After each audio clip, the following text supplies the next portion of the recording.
Senator Harris and I just completed briefings on both COVID and the economic crisis facing this nation.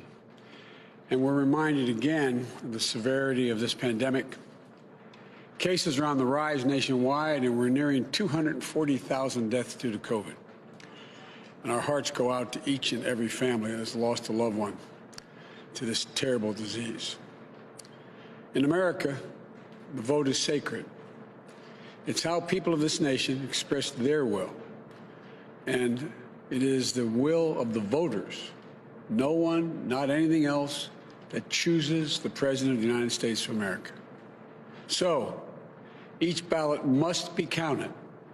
And that's what we're going to see going through now. And that's how it should be. Democracy is sometimes messy. It sometimes requires a little patience as well. But that patience has been rewarded now for more than 240 years with a system of governance that's been the envy of the world. And we continue to feel, Senator and I, we continue to feel very good about where things stand. We have no doubt that when the count is finished, Senator Harris and I will be declared the winners. So I ask everyone to stay calm, all the people to stay calm. The process is working. The count is being completed. And we'll know very soon.